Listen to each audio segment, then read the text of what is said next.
She thought she was stealing my life, but she lost hers. The smell of lilies and bias filled the funeral home as I stood beside my father's mahogany coffin, watching my wife Veronica glide through the crowd like a black-clad vulture. She wore designer grief, a $1,000 dress that hugged her curves just right, even for a funeral. Behind her trailed Lucas Brand, 25 years old with the kind of cocky smile that made you want to rearrange his face. My name is Elliot Harrow, and I used to think I knew my wife. Daddy always said funerals were for the living, I muttered, adjusting my tie. He's probably laughing that mine's become a 3-ring circus. Veronica approached with that predatory grace she'd perfected over our 18 years of marriage. Her heels clicked against the funeral home's polished floor like a countdown timer. Lucas stayed close enough to smell her perfume, but far enough to maintain plausible deniability. "Elliot," she said, her voice dripping with false sympathy. "I'm so sorry for your loss." Before I could respond, she pressed a thick manila envelope against my chest. The weight of it felt wrong. Too heavy for condolences. "What's this?" I asked, though something cold in my gut already knew. "Divorce papers," she announced, loud enough for our children to hear. "I've filed for separation, effective immediately." Maddie, our 17-year-old daughter, stood frozen near the guest book. Owen, 14 and already taller than me, wouldn't meet my eyes. They'd been distant lately, but I'd blamed it on teenage rebellion. "Here," I whispered, "at my father's funeral." "Your family fortune is legally mine now," Veronica hissed, stepping closer. "The house, the antique business, everything. My lawyer says—" "Your lawyer?" I glanced at Lucas, who had the decency to look slightly uncomfortable. "Let me guess." Lucas cleared his throat. "Mr. Harrow, I know this is difficult timing, but Veronica deserves better than— Better than what exactly? My voice carried across the room, drawing stares from the mourners. Better than the man who built her charity from nothing? Better than the father of her children? Maddie finally looked at me, but her eyes held nothing but contempt. "We're changing our last name to Brand," she said, the words hitting like physical blows. "You're dead to us anyway." Owen nodded, still staring at his shoes. "Mom told us everything, Dad. How you've been hiding money from us. How you never really loved us." The funeral director, a thin man with nervous hands, approached cautiously. "Perhaps we could continue this conversation after the service."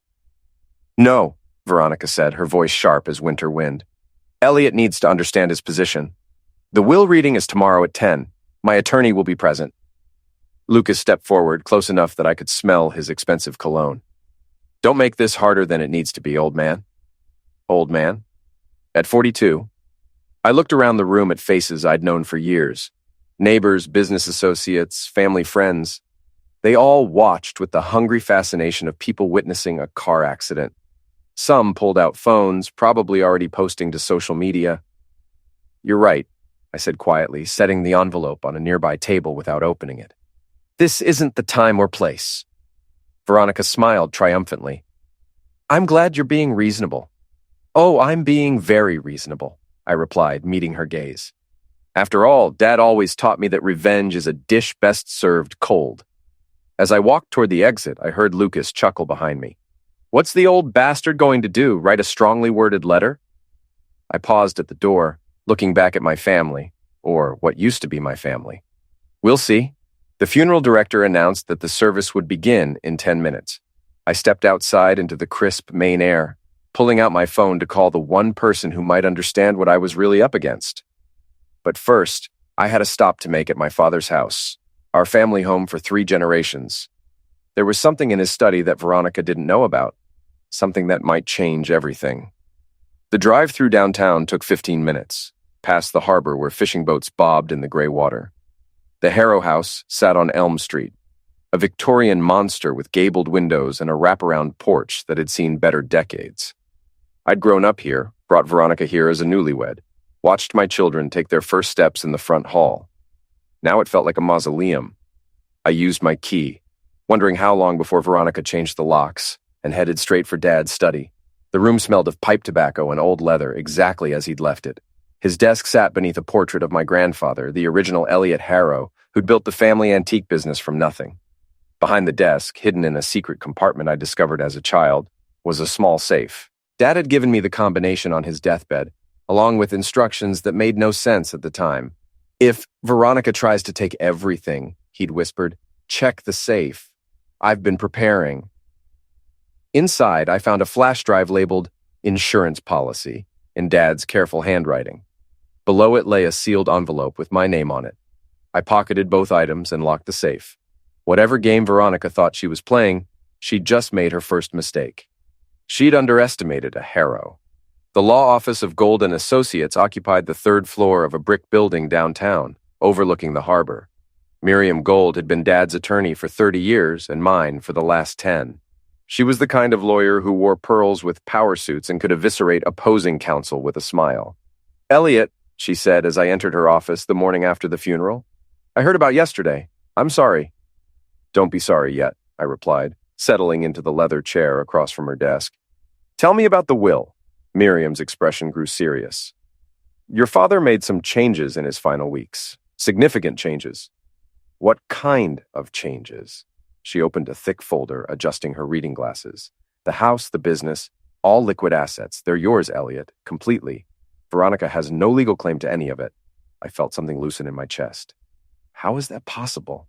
We've been married 18 years. "Your father transferred everything into a family trust 6 months ago.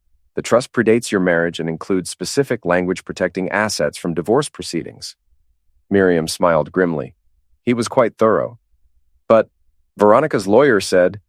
"Veronica's lawyer is a second-year law student who couldn't find his A with both hands and a roadmap." Miriam's language was uncharacteristically blunt. "Lucas Brand isn't even licensed to practice yet." I pulled out the flash drive and envelope from Dad's safe. "I found these. Dad said they were insurance." Miriam plugged the drive into her computer, and we watched as dozens of files appeared on screen. Email threads, financial records, phone logs, all documenting communications between Veronica and Lucas dating back 8 months. "Jesus," Miriam breathed, scrolling through the emails. "She's been planning this for a long time." The emails painted a clear picture. Veronica had approached Lucas at a charity event last spring, seducing him with promises of easy money and social status. Together, they'd researched divorce law, planning to clean me out while I was distracted by Dad's declining health. One email from Lucas made my blood boil. "The old man's worth at least $2 million. Once we get rid of the husband, we can live like royalty. V, you're brilliant." Veronica's response: "Elliot's always been weak. He'll roll over and play dead like he always does. The children already hate him. I've made sure of that." "This is conspiracy," I said, my voice tight with controlled rage. "It's also inadmissible in court," Miriam replied. "How did you obtain these files?" I opened the sealed envelope. Inside was a single sheet of paper in Dad's handwriting. "Elliot, I hired a private investigator 6 months ago when I suspected Veronica was planning something. These files were obtained legally through surveillance of Lucas's computer at the library. The investigator is Cal Monroe, office on Water Street. He has more evidence if you need it. Make them pay." "Dad?" Miriam leaned back in her chair. "Your father was a smart man." "What are my options?" "Legally? You file for divorce on grounds of infidelity and conspiracy. You'll keep everything and she'll get nothing but her personal belongings." Miriam paused. "But that's just the legal approach." "What do you mean?" "I mean, Veronica has spent months poisoning your children against you, destroying your reputation and planning to humiliate you publicly. The law can protect your assets, but it can't repair the damage she's done to your relationships." I thought about Maddie's contemptuous stare, Owen's refusal to meet my eyes. She turned my own children against me. "Yes, she did." Miriam's voice was gentle but firm. "The question is, what are you going to do about it?" I stood up, pocketing the flash drive. "I'm going to see Cal Monroe. Then I'm going to the Wire Trap to have a drink and think." "Elliot," Miriam called as I reached the door. "Be careful. Revenge has a way of consuming people." "Maybe," I replied, "but so does betrayal." Cal Monroe's office was exactly what I'd expected. Cramped, cluttered, and smelling of stale coffee and disappointment. The man himself was in his late 50s, with graying hair and the weathered face of someone who'd seen too much of humanity's dark side. "You must be Elliot," he said, gesturing to a chair that had seen better decades. "Your father was a good man. I'm sorry for your loss." "Tell me what you found." Cal opened a filing cabinet and pulled out a thick folder. "Your wife's been busy. The affair with Lucas started in March. She's been feeding him information about your finances, your business, Even your relationship with your kids. He spread photographs across his desk. Veronica and Lucas at restaurants, hotels, walking hand in hand through Portland's Old Port. The images were time-stamped and dated, building a clear timeline of their relationship. But here's the interesting part, Cal continued, pulling out bank statements. Lucas has been skimming money from her personal accounts. Small amounts, but consistent. Your wife thinks she's using him, but he's using her right back. How much? About $15,000 over the past 4 months. He's been telling her it's for legal research and filing fees. Really, he's been spending it on clothes, dinners, and a down payment on a BMW. I studied the photographs, feeling a cold satisfaction settle in my chest. They're both playing each other. That's right. And neither one knows the other is keeping secrets. Cal leaned forward. Your father paid me to gather evidence, but he also asked me to be available if you needed additional services. What kind of additional services? The kind that aren't strictly legal, but aren't strictly illegal either. Surveillance, information gathering, maybe a little creative problem solving. I thought about Veronica's smug smile at the funeral, Lucas's mocking laughter. What would that cost? For your father's son? Let's call it a family discount. I shook Cal's hand. I'll be in touch. The Wire Trap sat at the end of Water Street, a dive bar that catered to fishermen, dock workers, and people who needed to drink without being judged. The owner, Brenda Walsh, was a force of nature. 6 feet tall, with bleached blonde hair and the kind of personality that filled a room. Elliot, she called as I entered. I heard about yesterday. That witch has some nerve. News travels fast. Honey, in this town, news travels at the speed of Facebook. Brenda poured me a whiskey without being asked. Half the women at that funeral were live tweeting the whole thing. I sipped the whiskey, feeling it burn away some of the day's tension. What are people saying? Mixed reactions. Some folks think you got what you deserved for marrying a woman 20 years younger. She's 5 years younger than me. Well, she acts 20 years younger. Anyway, others think she's a gold-digging hooker who waited for your daddy to die before making her move. Which camp are you in? Brenda grinned. I'm in the camp that thinks you're about to do something interesting. Before I could respond, my phone buzzed with a text from an unknown number. This is Lucas. We need to talk. Meet me at the courthouse parking garage at 8 p.m. Come alone. I showed the message to Brenda, who whistled low. Boy's got balls, I'll give him that. Or he's stupider than I thought. Could be both. Brenda refilled my glass. You going? I thought about it. Lucas was young, arrogant, and convinced he held all the cards. He probably wanted to gloat, maybe threaten me with some fabricated evidence. Yeah, I said finally. I'm going. Want some backup? No, but if I'm not back by 9, call the police. Brenda nodded grimly. Be careful, Elliot. Desperate people do desperate things. As I finished my drink, I realized she was right. But the question was, which one of us was more desperate? The courthouse parking garage was nearly empty at 8 p.m., just a few cars belonging to janitors and security guards working late shifts. I found Lucas leaning against his new BMW, bright red, probably financed with Veronica's money. He wore a leather jacket and jeans, trying to look casual, but I could see the tension in his shoulders. Thanks for coming, he said as I approached. What do you want, Lucas? He pushed off from the car, hands in his pockets. I want to make this easy for everyone. Veronica doesn't want to hurt you, and neither do I.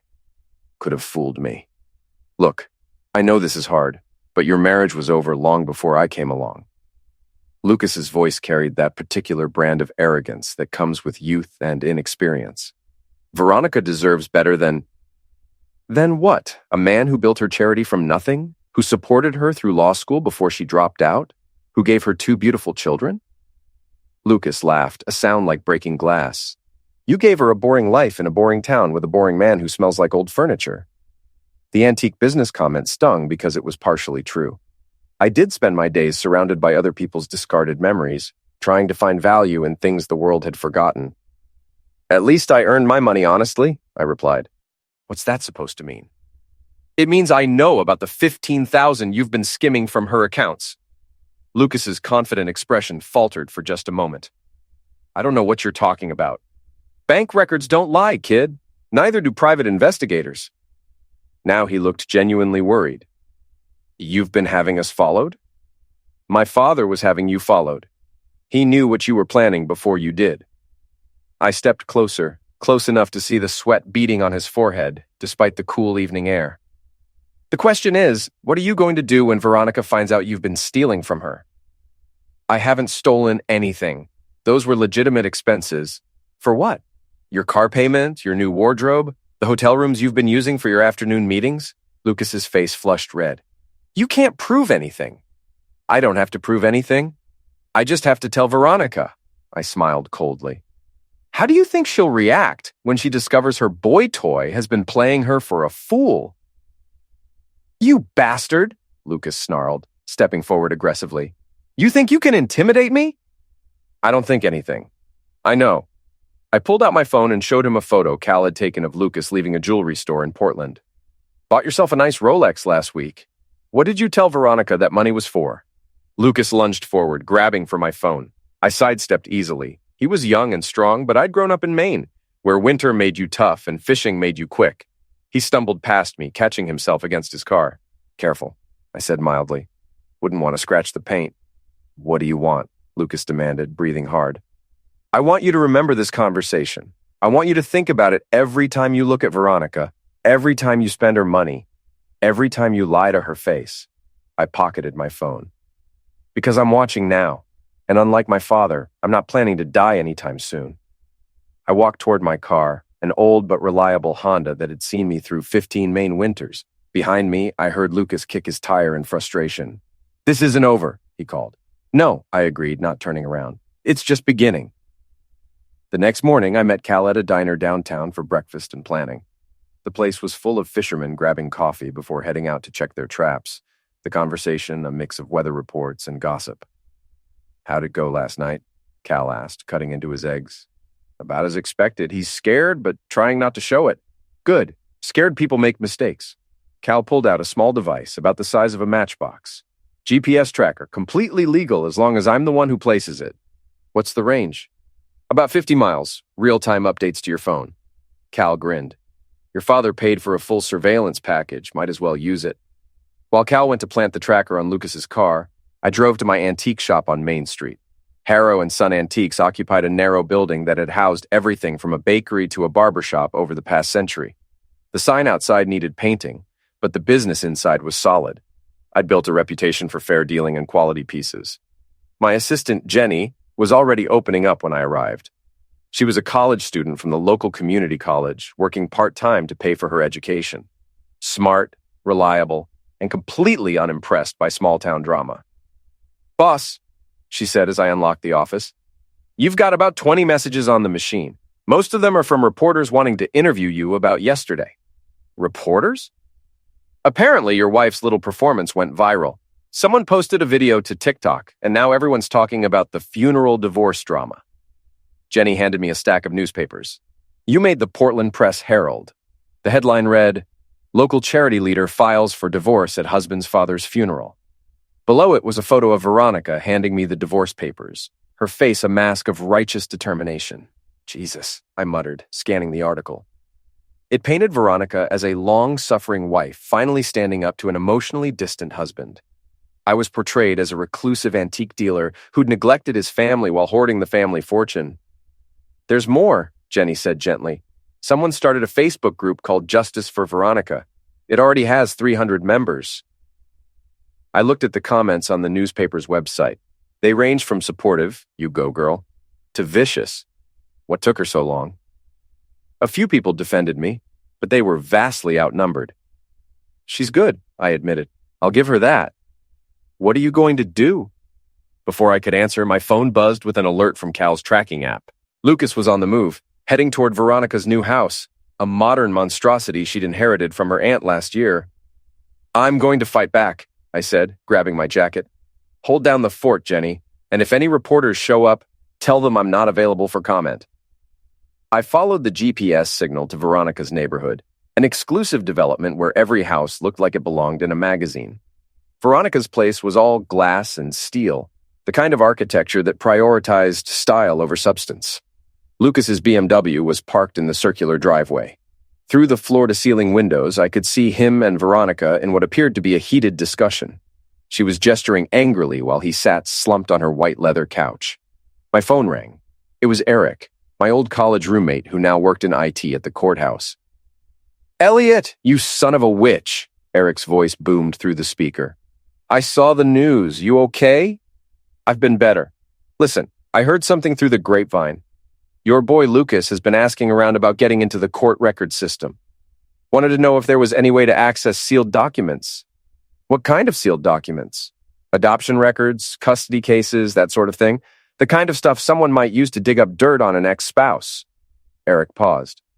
I told him the system was locked down tight, but he seemed pretty determined. Thanks for the heads up. Anytime. And Elliot, if you need any help with technical issues, you know where to find me. After hanging up, I sat in my car watching Lucas and Veronica through the windows. They looked like actors in a play, all dramatic gestures and intense expressions. But I was starting to realize that I'd been watching the wrong performance. The real show was just beginning. That evening, I returned to the wire trap to think and plan. Brenda was working the bar, regaling a group of fishermen with some story that involved a lobster, a tourist, and a misunderstanding about Maine accents. How's our local celebrity? She asked as I took a seat at the end of the bar. Famous for all the wrong reasons. Honey, in this business, I've learned there's no such thing as bad publicity. People are talking about you, which means they're thinking about you. Brenda poured my usual whiskey. Question is, what do you want them to think? Before I could answer, the bar's door opened and Lucas walked in. The conversation died as every head turned to look at him. He stood there for a moment, scanning the room, before his eyes found mine. Well, Brenda muttered. This should be interesting. Lucas walked over, trying to project confidence but failing. Up close, I could see the stress lines around his eyes, the way his hands trembled slightly as he ordered a beer. Didn't expect to see you here, I said mildly. It's a free country. That it is. I sipped my whiskey. How's Veronica? She's fine. Good. I'd hate to think she was upset about anything. Lucas took a long pull from his beer, then turned to face me. You think you're so smart, don't you? Smart enough. You have no idea what you're dealing with. Veronica's got friends, connections. She could destroy you with a phone call. I laughed, genuinely amused. Kid, I've been living in this town for 42 years. I was born here, went to school here, built my business here. Veronica's been here for 18 years, and half that time she's been complaining about how boring it is. That's not... Let me finish. I turned to face him fully. You've been here for what, 8 months? You think you understand how things work, but you don't. This isn't Portland or Boston. This is a small town where reputation matters, where people remember favors and grudges for generations. The bar had gone completely quiet. Even Brenda had stopped pretending to clean glasses. So here's some free advice, I continued, my voice carrying clearly through the room. Be very careful about the games you choose to play, because in this town, I'm not the underdog. I'm the house, and the house always wins. Lucas finished his beer in one gulp and slammed the bottle down on the bar. We'll see about that. He stormed out, leaving the door swinging behind him. The bar erupted in conversation, everyone talking at once about what they'd just witnessed. Brenda grinned at me. That was beautiful, absolutely beautiful. It was also recorded, said a voice behind me. I turned to see Tom, a local fisherman, holding up his phone. Posted it live to Facebook. Already got 50 likes. I smiled for the first time in days. Sometimes the best revenge is just telling the truth. The next morning brought unexpected visitors. I was having coffee in my kitchen when I saw Miriam's car pull into the driveway, followed by a black sedan I didn't recognize.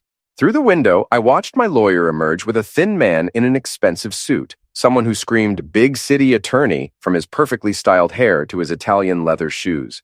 The doorbell rang, and I found Miriam standing next to a nervous-looking stranger. Elliot, this is David Chen, Lucas's supervising attorney from Portland, she said with barely concealed amusement. He'd like to have a word. Chen stepped forward, extending his hand. Mr. Harrow, I represent Lucas Brand in his legal studies program. I understand there's been some tension. That's one way to put it. I led them to the living room, gesturing to the couch that had been in my family for 3 generations. What can I do for you? My client feels he's being harassed, Chen said, settling uncomfortably on the old cushions. He's mentioned surveillance, threats, intimidation. Miriam opened her briefcase and pulled out a thick folder. Mr. Chen, before we discuss your client's feelings, perhaps you should review these documents. She spread the contents across my coffee table. Bank statements, photographs, email printouts, phone records.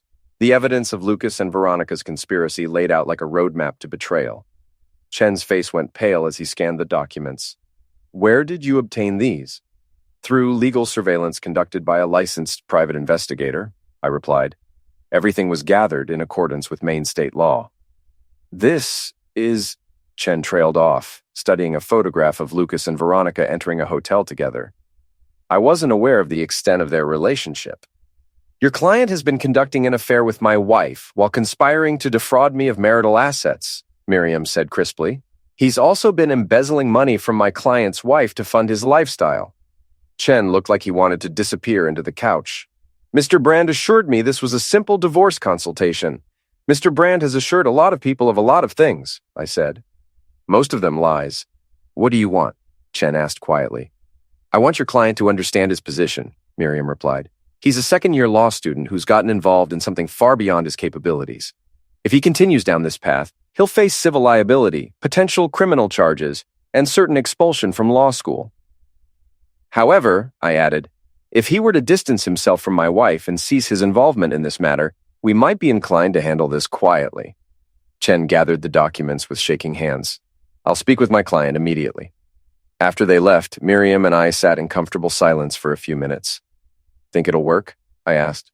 Chen's no fool. He knows Lucas is in over his head. Miriam smiled grimly. But Veronica won't give up that easily.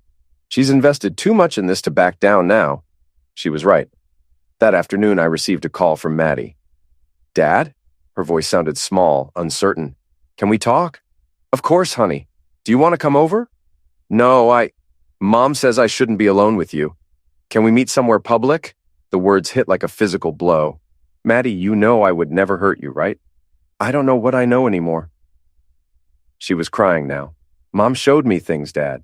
Bank statements, emails. She says you've been hiding money from us, that you never wanted kids. That's not true, sweetheart. None of it. Then why did you threaten Lucas? Why are you having us followed? I closed my eyes, feeling the weight of Veronica's manipulation. She'd poisoned my own daughter against me, turning love into fear. Maddie, I need you to listen very carefully. Your mother and Lucas have been lying to you. I have proof. I can't do this, she interrupted. I can't choose between you and Mom. It's too hard. The line went dead. I stared at my phone, feeling something break inside my chest. Veronica hadn't just stolen my money or my marriage. She'd stolen my children. That evening, Cal called with an update. Lucas met with his supervisor today, he reported. Looked pretty shaken when he came out. Then he went straight to Veronica's house. How long was he there? About an hour. Lots of shouting, from what I could see through the windows. He left looking like someone had kicked his dog. Good. Maybe Chen got through to him. There's more. Veronica's planning some kind of event for this weekend. Big charity fundraiser at the country club. Justice for Children or something like that. I knew the event. Veronica had been planning it for months as a showcase for her charity work. The irony of the timing wasn't lost on me. She's going to use it as a platform, I realized. Paint herself as the sufferer, me as the villain. That's what I figure. You going? Wouldn't miss it. The Seaside Country Club sat on a bluff overlooking Casco Bay. Its colonial architecture and manicured grounds a testament to old Maine money. I'd been a member since childhood, though I rarely used the facilities. Veronica, on the other hand, had embraced the social aspects with enthusiasm. I arrived fashionably late, wearing my best suit and a confident smile. The ballroom was packed with Portland's social elite, all dressed in their charity event finest. A banner reading, Justice for Children, supporting Maine's most vulnerable, hung above the stage. Veronica stood near the bar, surrounded by admirers and supporters. She wore a stunning blue dress that probably cost more than most people made in a month. When she saw me, her smile faltered for just a moment before snapping back into place. Elliot, she said as I approached, I'm surprised to see you here. Wouldn't miss supporting such a worthy cause, I replied, accepting a champagne flute from a passing waiter. After all, I helped found this charity. The reminder clearly irritated her, but she maintained her composure. Yes, well, organizations evolve. They certainly do. I raised my glass in a mock toast. To evolution. Lucas appeared at her elbow, looking uncomfortable in a rented tuxedo. Veronica, they're ready for your speech. Of course. She touched his arm possessively. Elliot, I hope you'll listen carefully to what I have to say tonight. I'm all ears. As Veronica took the stage, I noticed Eric standing near the back of the room. He caught my eye and nodded slightly, our prearranged signal that everything was ready. Ladies and gentlemen, Veronica began, her voice carrying clearly through the room's sound system. Thank you for joining us tonight in support of Maine's most vulnerable children. She spoke eloquently about the charity's mission, its accomplishments, and its future goals. But gradually, her speech took a more personal turn. Sometimes supporting children means protecting them from those who would do them damage, she continued.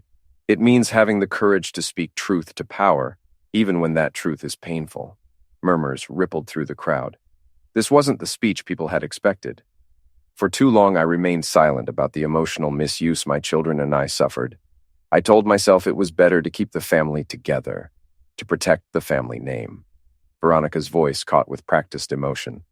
But silence enables misuse. Silence makes us complicit. The crowd was completely captivated now, hanging on every word. I had to admit she was good at this. Tonight, I stand before you not just as a charity founder, but as a survivor, a woman who finally found the courage to say enough. The applause was thunderous. People were actually crying, moved by her performance. I watched my wife, soon-to-be ex-wife, bask in the adulation, and I almost felt sorry for what was about to happen. Eric appeared beside me, phone in hand. Ready? Do it. The country club's sound system crackled for a moment, then filled with a familiar voice. The old man's worth at least $2 million. Once we get rid of the husband, we can live like royalty. Veronica's face went white as Lucas's recorded voice echoed through the ballroom. The crowd turned to stare at him, confusion replacing sympathy. V, you're brilliant, the recording continued. Getting him to the funeral was perfect. He looked so pathetic standing there. Now Veronica's voice joined the playback. Elliot's always been weak. He'll roll over and play dead like he always does. The children already hate him. I've made sure of that. The silence in the ballroom was deafening. Veronica gripped the podium, her knuckles white against the wood. This is fake, she said, her voice barely carrying without the microphone. Someone's doctored these recordings. But the damage was done. The crowd began to murmur, then talk, then whisper furiously among themselves. Lucas had disappeared, probably fleeing through the nearest exit. I walked calmly to the stage, taking the microphone from Veronica's trembling hands. Ladies and gentlemen, I said, my voice steady and clear. I apologize for the disruption, but I thought you should know exactly whose charity you're supporting tonight. I looked out at the crowd, faces I'd known for years, people who'd watched me grow up, who'd respected my father and grandfather. My wife is right about one thing, I continued. Silence does enable misuse, and I've been silent too long while she systematically destroyed my relationship with my children, stole from my family's accounts, and planned to defraud me of everything my family built over 3 generations. Veronica tried to grab the microphone, but I stepped away. The recordings you just heard are real. They were obtained legally by a licensed private investigator. If anyone would like to verify their authenticity, I'll be happy to provide the original files. The crowd was buzzing now, phones coming out as people began recording and posting. Veronica's carefully constructed narrative was crumbling in real time. Thank you for your time, I concluded, setting the microphone back on the podium. And thank you for your continued support of Maine's children, all of them, including mine. I walked off the stage and out of the ballroom, leaving Veronica standing alone under the bright lights. Behind me, I could hear the crowd erupting into chaos. In the parking lot, I found Lucas leaning against his BMW, looking like he'd aged 10 years in 10 minutes. Congratulations, he said bitterly. You destroyed her. No, I replied, getting into my car. She destroyed herself. I just turned on the lights. The fallout from the charity event was swift and brutal. By morning, the story had spread across social media like wildfire. #funeral divorce was trending on Twitter, and someone had created a TikTok compilation of Veronica's speech, interrupted by the recordings. The local news picked it up, then the Portland stations, then CNN. My phone rang constantly. Reporters, old friends, distant relatives who hadn't spoken to me in years. I ignored most of them, but answered when I saw Maddie's name on the screen. Dad? Her voice was small, confused. I saw the news. Is it true? Did Mom really say those things? Yes, sweetheart. I'm sorry you had to find out this way. She told us you were the one who didn't want us. She said you called us burdens. My heart broke a little more. Maddie, you and Owen are the best things that ever happened to me. You're not burdens. You're my children. and I love you more than anything in this world." She was crying now. "Why didn't you tell us the truth?" "I tried to protect you from the ugly parts. I thought it was better if you didn't know how bad things had gotten between your mother and me." I paused, choosing my words carefully. I was wrong. I should have been honest from the beginning. "Can I come see you?" "Owen wants to come too." "Of course. You're always welcome here." An hour later, both kids stood on my doorstep, looking lost and uncertain. Owen had grown another inch since I'd seen him at the funeral, but he seemed smaller somehow, diminished by the weight of adult betrayals. "Dad," he said simply, and hugged me tight. I held both my children, feeling something heal inside my chest. We spent the morning talking, really talking, for the first time in months. I showed them the evidence Cal had gathered, explained the timeline of Veronica's deception, answered their questions as honestly as I could. "So Lucas was just using Mom for money?" Maddie asked. "It appears that way. Though I think your mother was using him too, in her own way." Owen shook his head. "This is so messed up." "Yes, it is, and I'm sorry you got caught in the middle of it." "What happens now?" Maddie wanted to know. "Now we figure out how to be a family again. It won't be easy. There's a lot of hurt to work through. But if you're willing to try, so am I." They stayed for lunch, and we were just finishing when Cal called. "You need to see this," he said without preamble. "Meet me at my office, and bring your lawyer." Miriam and I arrived at Cal's office to find him pacing behind his desk, agitated in a way I'd never seen before. "Lucas is fighting back," he announced, "and he's playing dirty." He showed us a series of documents spread across his desk: police reports, medical records, school counselor notes. "What am I looking at?" I asked. "Fabricated evidence," Miriam said grimly, scanning the papers. "Someone's created a paper trail suggesting you've been abusing your children." My blood ran cold. "That's impossible." "The documents are fake, but they're good fakes," Cal explained. "Professional quality. Lucas has been working with someone who knows what they're doing." One report claimed Owen had come to school with bruises, attributed to discipline at home. Another suggested Maddie had confided in a counselor about inappropriate behavior by her father. All dated within the past 6 months, all completely fabricated. "He can't seriously think this will work," I said. "He's desperate," Miriam replied. "And desperate people do desperate things. If he can create enough doubt, enough scandal, he might be able to salvage something from this mess." "What's his end game?" "Probably hoping to force a settlement. If you're facing potential criminal charges, you might be willing to pay him and Veronica to make this go away quietly." Cal pulled out another document, a complaint filed with Child Protective Services, requesting an emergency investigation into allegations of misuse.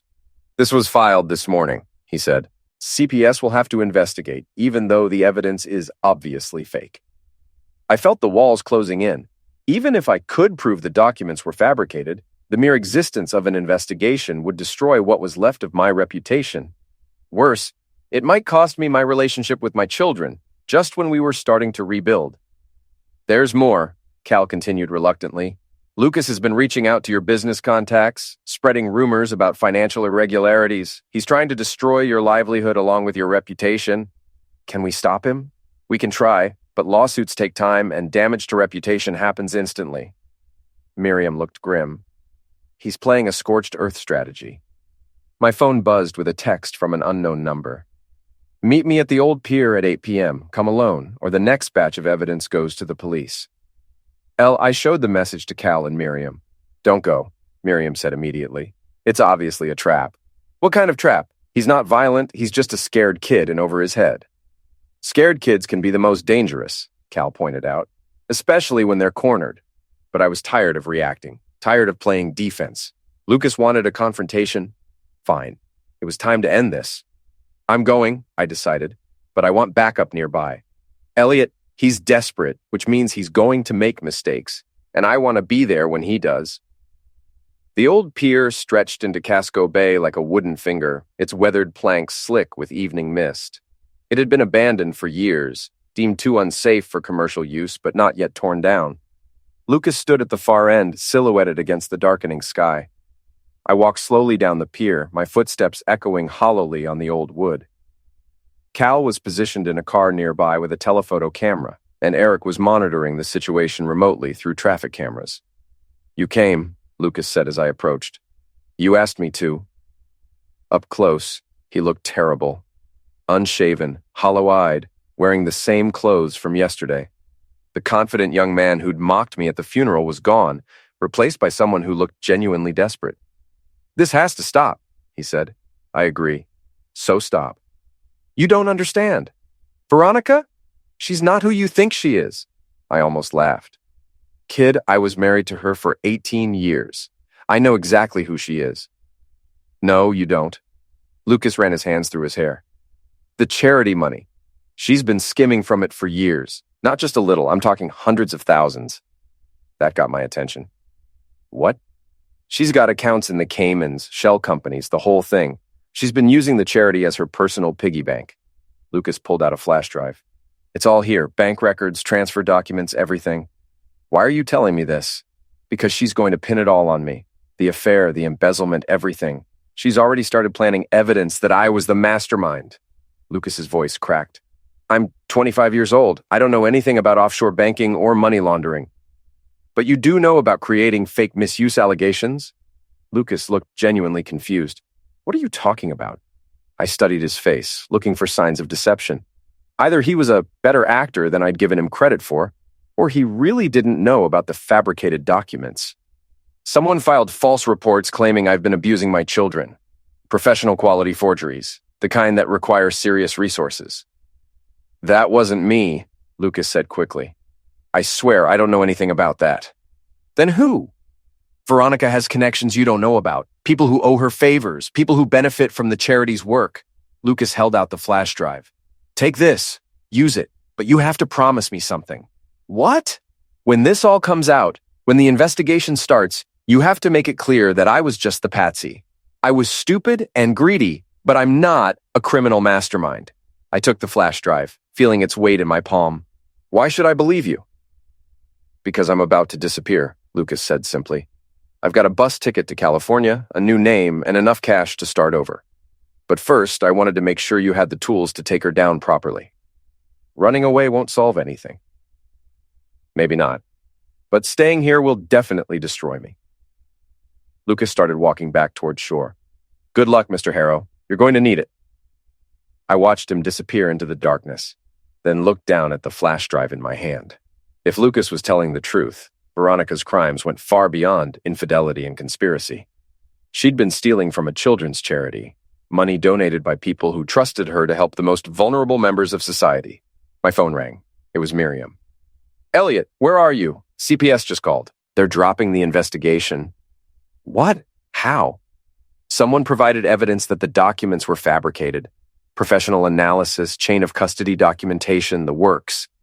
It's like someone wanted to make absolutely sure there was no doubt. I looked out at the dark water, understanding dawning. Veronica. What?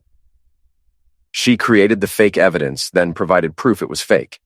She wanted to discredit Lucas completely, make sure no one would believe anything he said. Why would she do that? I held up the flash drive. Because she knew he had something that could destroy her. But as I walked back down the pier, I realized Lucas had made one crucial mistake. He'd assumed Veronica was the real mastermind, the one pulling all the strings. But I was beginning to suspect the truth was much more complicated and much more dangerous. The flash drive contained a treasure trove of financial documents that painted a picture of systematic fraud spanning nearly a decade. Veronica hadn't just been skimming from the charity. She'd been running a sophisticated money laundering operation, using the nonprofit as a front for washing funds from sources I couldn't even identify. Miriam and I spent the next morning in her office, going through the files with a forensic accountant she'd called in as a favor. This is federal crime territory, the accountant, a sharp-eyed woman named Patricia, explained. Wire fraud, tax evasion, racketeering. We're talking about 20 years minimum if she's convicted. How much money are we talking about? I asked. At least 2 million, possibly more. The offshore accounts are sophisticated. Whoever set this up knew what they were doing. Miriam leaned back in her chair. This explains why she was so desperate to get control of your assets. She needed clean money to replace what she'd stolen before anyone noticed. But someone did notice, I realized. That's why she accelerated her timeline, why she filed for divorce at the funeral. She knew the walls were closing in. My phone rang. It was Cal. You need to get down here right now. he said, his voice tight with urgency. "And bring your lawyer." We found Cal at the harbor, standing next to a crowd of police officers and paramedics. An ambulance was pulling away, sirens wailing. "What happened?" Miriam asked. "Lucas Brand," Cal replied grimly. "Fishermen found him this morning, floating face down near the old pier." My blood ran cold. "Is he dead?" "Looks like he went in sometime last night, not long after you met with him." Cal's expression was grim. "Police are calling it a self-destruction, but I have my doubts." "You think someone eliminated him?" "I think Lucas Brand was the kind of kid who ran from problems, not the kind who solved them permanently. And the timing is awfully convenient." A detective approached us, a tall woman with graying hair and tired eyes. "Mr. Harrow, I'm Detective Sarah Mills. I understand you met with the deceased last night." "Yes, around 8 o'clock at the pier. Can you tell me what you discussed?" I looked at Miriam, who nodded slightly. "He wanted to give me information about my wife's financial activities. He seemed scared. Said he was planning to leave town." "Did he seem suicidal to you?" "No, desperate maybe, but not suicidal. He was making plans for the future." Detective Mills made notes in a small notebook. "We'll need you to come in for a formal statement later today." After she walked away, Cal pulled me aside. "There's something else," he said quietly. "I had surveillance on Lucas's apartment last night.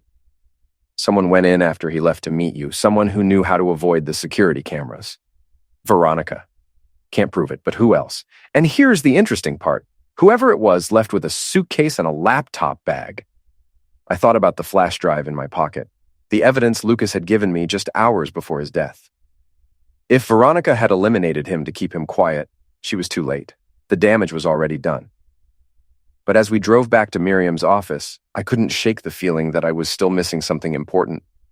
Veronica was manipulative and greedy, but was she really capable of homicide? My phone buzzed with a text from an unknown number. "We need to talk. Meet me at the wire trap at 9 p.m. Come alone. V." "Don't even think about it," Miriam said when I showed her the message. "She's not going to try anything in a crowded bar. She might not have to. If she eliminated Lucas, she's already crossed a line most people never cross." But I was tired of being reactive, tired of letting Veronica control the narrative. It was time to end this once and for all. The wire trap was busy for a Tuesday night, filled with fishermen and dock workers unwinding after long shifts.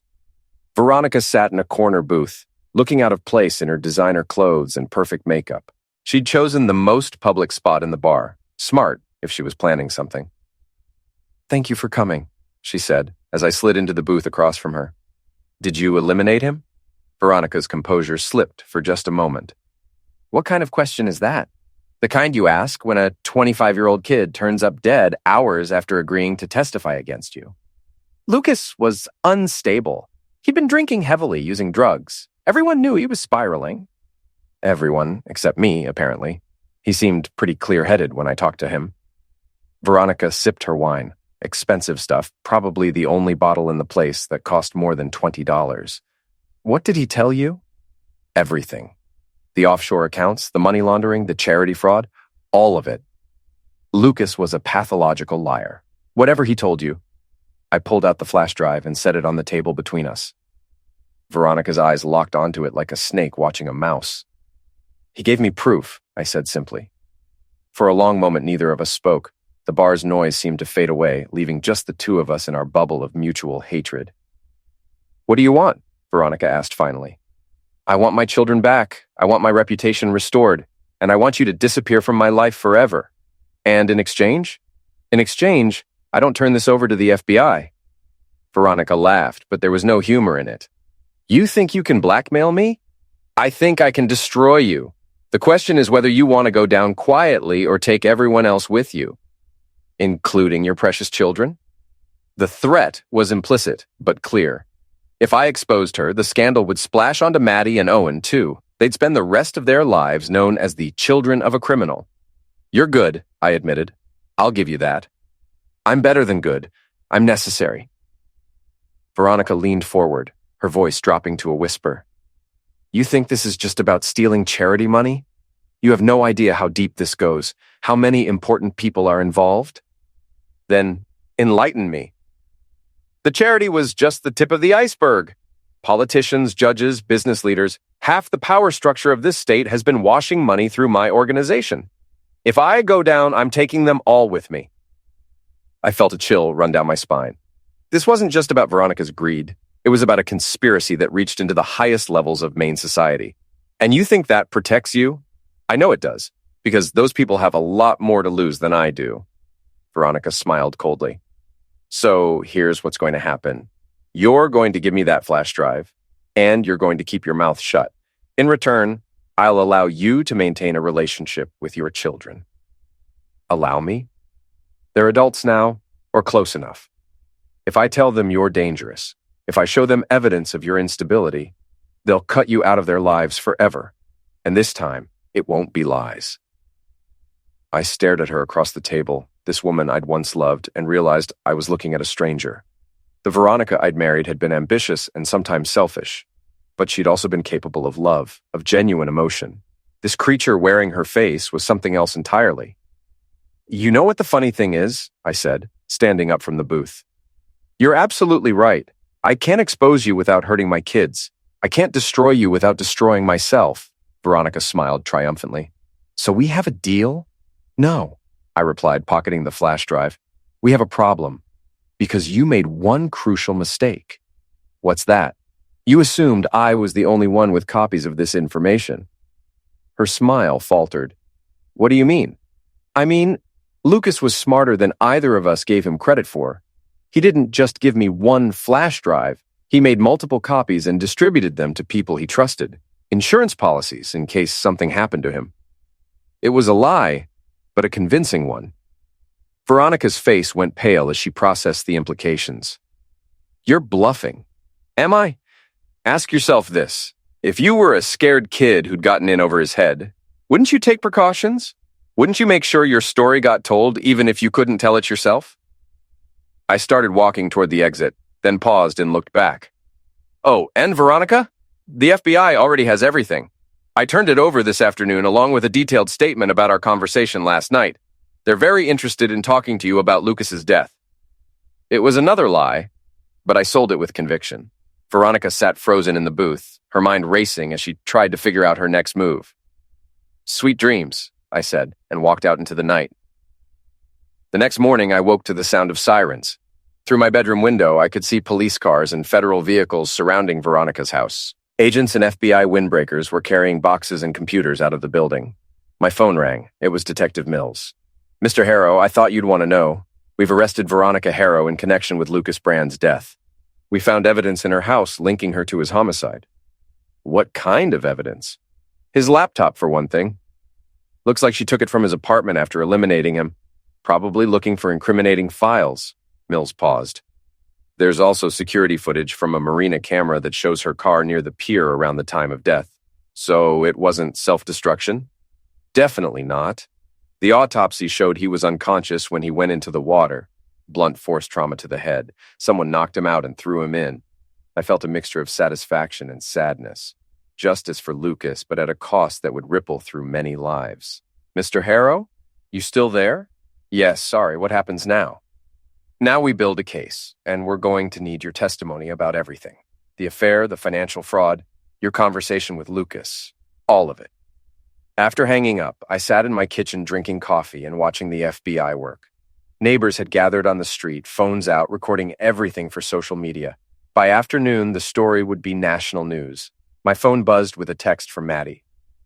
Dad, we saw the news. Are you okay? I texted back. I'm fine. Are you and Owen safe? We're at Grandma's house. Can you come over? An hour later, I was sitting in Veronica's mother's living room trying to explain to my children why their mother had been arrested for homicide. I don't understand, Owen said, his voice small. Mom wouldn't hurt anyone. People can surprise us, I replied carefully. Sometimes we don't really know the people closest to us. But Lucas was her boyfriend. Why would she eliminate him? Because he knew things that could have sent her to prison for a very long time.